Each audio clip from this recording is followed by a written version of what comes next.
साथियों, जय हिंद, जय तिरंगा।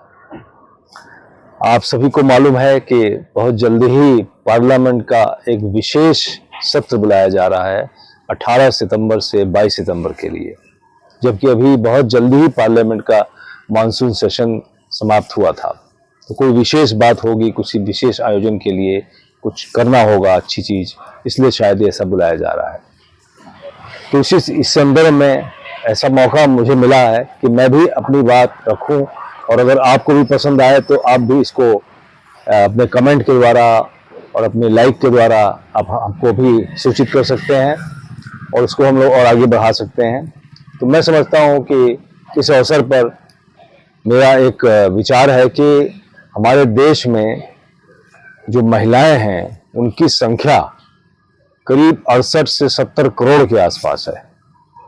68 करोड़ के आसपास, 70 करोड़ के आसपास है, जो कि हमारी पूरी जनसंख्या है 140 करोड़ के आसपास है।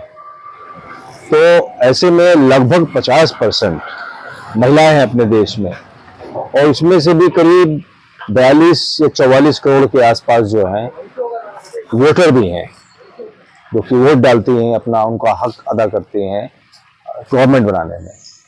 तो इसलिए मैं समझता हूं कि ये बहुत अच्छी बात है कि सभी महिलाएं वोट डालें और ज़्यादा से ज़्यादा सभी महिलाएं रजिस्टर हों। एक तो वोट डालने की उनका रजिस्ट्रेशन भी होना चाहिए उनका, और साथ ही साथ मैं ये चाहूँगा कि सरकार से भी जो विशेष सत्र बुलाया है तो इसमें महिलाओं का रिप्रेजेंटेशन, जैसा जो मुझे मालूम है कि करीब 543 सीटें हैं लोकसभा में टोटल, और करीब 250 के आसपास सीटें हैं राज्यसभा में।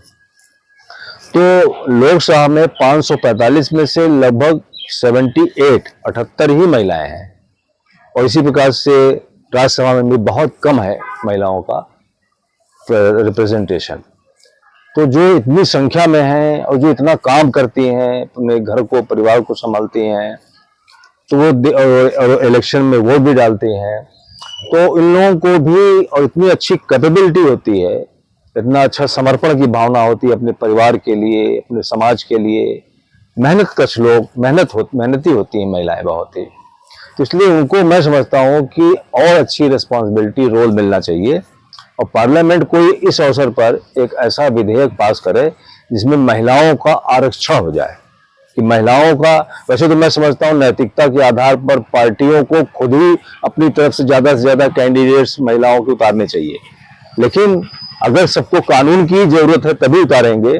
तो ऐसे में मैं समझता हूं कि कानूनी रूप से उनको आरक्षण का अच्छा प्रावधान हो जाए, कम से कम एक तिहाई के ऊपर कुछ न कुछ चीजें, या हाफ के आसपास कुछ इतना उनको रिजर्वेशन पक्का हो जाए।